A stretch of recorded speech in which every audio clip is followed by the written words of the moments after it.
आज के हमारे इस वीडियो में हम आपके लिए भाई बहन के पवित्र त्योहार रक्षाबंधन की एक बहुत सुंदर कहानी लेकर आए हैं। एक समय की बात है, किसी नगर में एक साहूकार के 3 बेटे और 3 बहुएं रहती थीं। साहूकार की सबसे छोटी बहू बहुत सुशील और संस्कारी थी, साथ ही वह भगवान कृष्ण की अनन्य भक्त थी। सावन के महीने में सुबह दोनों बहुएं रक्षाबंधन के त्योहार पर अपने अपने पीहर जाने की तैयारी करने लगी। सुबह जल्दी उठकर घर का सारा काम करने लगी तो छोटी बहू ने पूछा, क्या बात है दीदी, आज इतनी जल्दी जल्दी काम क्यों कर रही हो? तो उसकी जेठानी बोली, कल रक्षाबंधन का त्योहार है, हम सभी को अपने अपने भाई को राखी बांधने अपने पीहर जाना है। तेरा तो कोई भाई नहीं है, तू क्या जाने रक्षाबंधन के त्योहार का महत्व, भाई बहन के रिश्ते का महत्व। छोटी बहू को यह बात बहुत बुरी लगी और वह भगवान श्री कृष्ण की प्रतिमा के समक्ष खड़ी होकर खूब रोई और बोली, यदि मेरा कोई भाई होता तो आज मैं भी अपने पीहर जाती। अगले दिन रक्षाबंधन का त्योहार था। सुबह सुबह उसके घर उसके दूर के रिश्ते का एक भाई आया और आकर साहूकार से बोला, यह मेरी बहन है, मैं इसके दूर के रिश्ते का भाई हूँ और इसे रक्षाबंधन के त्योहार पर अपने साथ अपने घर ले जाने आया हूँ। तब साहूकार का बेटा बोला, लेकिन इसका तो कोई भाई नहीं है, तुम कौन हो? उसके समझाने पर साहूकार और उसका बेटा मान गया और छोटी बहू को उसके साथ भेजने को तैयार हो गए। परंतु छोटी बहू के पति के मन में कुछ शंकाएं थी। वह बोला, आप इसे ले तो जाइए, परंतु इसे वापस लेने मैं खुद आऊंगा। ऐसा कहकर उन्होंने छोटी बहू को उसके भाई के साथ रवाना कर दिया। रास्ते में चलते चलते छोटी बहू ने अपने भाई से कहा, भैया तुम इतने सालों तक कहाँ थे और पहले मुझसे रक्षाबंधन पर कभी राखी बंधवाने क्यों नहीं आए? तो उसका भाई बोला, बहन मैं 7 समुंदर पार देश में कमाने गया था। अब यह दोनों अपने घर पहुंचे तो घर में भाभी ने अपनी ननद का स्वागत किया, खूब आवभगत करी, फिर उन्होंने रक्षाबंधन का त्योहार मनाया। ऐसे ही हंसी खुशी समय बीत गया। एक दिन छोटी बहू का पति उसे लेने उसके घर आया। महल जैसा घर और ऐशो आराम देखकर वह चकित रह गया। भाई और भाभी ने उसकी खूब आवभगत करी। अगले दिन सुबह सुबह भाई और भाभी ने उसे उसके घर के लिए रवाना किया। विदा करते समय उसे खूब सोना, चांदी, हीरे जवाहरात आदि दिए। थोड़ी दूर जाने पर छोटी बहू का पति बोला, अरे मैं गलती से अपना कुर्ता वहीं भूल आया हूँ। तब वह बोली, कोई बात नहीं, आपका कुर्ता तो पुराना था, इतनी दूर वापस जाएंगे तो घर पहुँचते पहुँचते अंधेरा हो जाएगा। लेकिन उसका पति बोला, नहीं, मैं वापस जाकर अपना कुर्ता ले ही आता हूँ। ऐसा कहकर वह दोनों उसके भाई के घर के लिए वापस रवाना हुए। जैसे ही भाई के घर के पास पहुँचे तो वहाँ उन्होंने देखा, भाई के महलनुमा घर की जगह एक पीपल का बड़ा सा पेड़ है और उस पेड़ पर छोटी बहू के पति का कुर्ता टंगा है। यह देखकर वह बहुत नाराज हुआ और अपनी पत्नी से बोला, यह काला जादू है। कौन था वह जो तेरा भाई बनकर तुझे यहाँ लेकर आया था? मुझे तो शुरू से ही शक था, इसीलिए मैं तुझे लेने आया था, बता कौन था वह? ऐसा कहकर वह छोटी बहू को मारने लगा। इतने में तेज प्रकाश के साथ भगवान श्री कृष्ण स्वयं प्रकट हुए और बोले, मत मार इसे, यह मेरी बहन है। हर साल रक्षाबंधन के त्योहार पर यह मुझे राखी बांधती आई है और अब मैंने इसका भाई होने का फर्ज निभाया है, इसी को मैंने अपनी बहन माना है। छोटी बहू और उसका पति हाथ जोड़कर श्री कृष्ण के चरणों में गिर गए। तो दोस्तों, कैसी लगी आपको आज की हमारी ये कहानी? हमें कमेंट बॉक्स में जय श्री कृष्ण लिखकर जरूर भेजिएगा।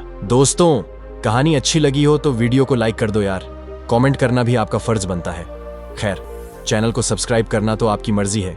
मिलते हैं एक और नई कहानी के साथ, तब तक आप सभी खुश रहो, स्वस्थ रहो, मस्त रहो। धन्यवाद।